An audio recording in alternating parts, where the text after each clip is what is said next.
Olá, pessoal. Vou conversar com vocês um pouquinho sobre alergia alimentar. Estimativas apontam que de 2 a 10% da população apresenta alergia alimentar, algum tipo de alergia alimentar, que é mais frequente em criança do que em adulto. E é importantíssimo um diagnóstico correto para que não se exclua alimentos desnecessariamente, podendo levar a não um quadro de desnutrição, mas uma baixa, qualidade da alimentação.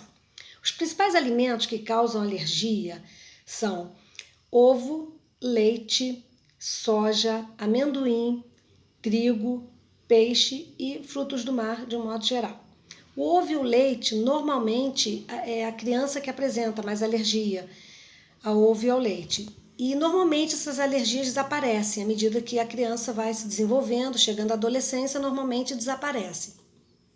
O amendoim, soja, nozes também pode aparecer em criança, mas é mais comum em adulto.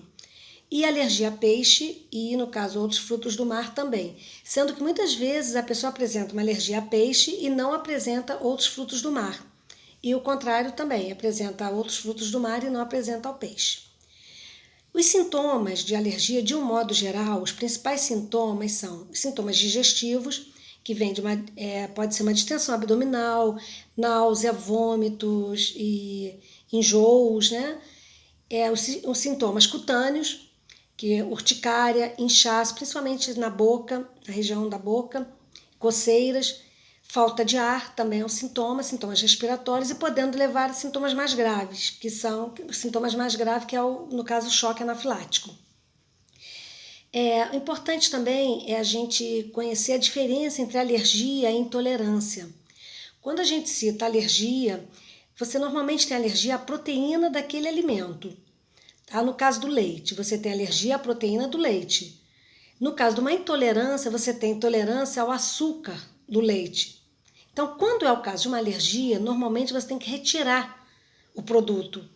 Se eu tenho uma criança com alergia ao leite de vaca, eu preciso retirar aquele produto, tentar introduzir um que não cause nenhum sintoma da alergia. No caso, sei lá, um leite de soja, por exemplo.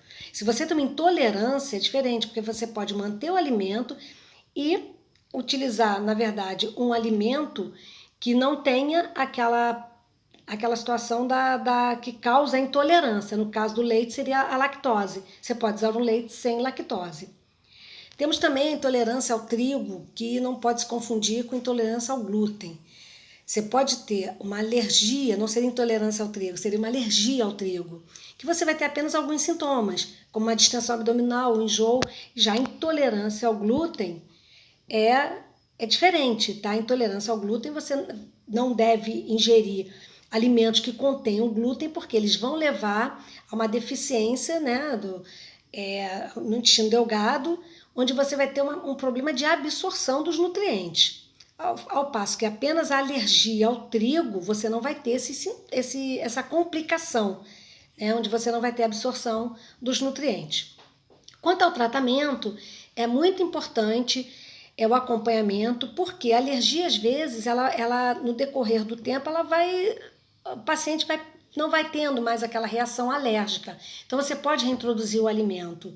Isso é um fato muito importante. E o outro fato importante do acompanhamento no tratamento é você poder substituir alimentos para que não haja nenhuma deficiência nutricional. Tá? Uma boa tarde para todos e obrigada.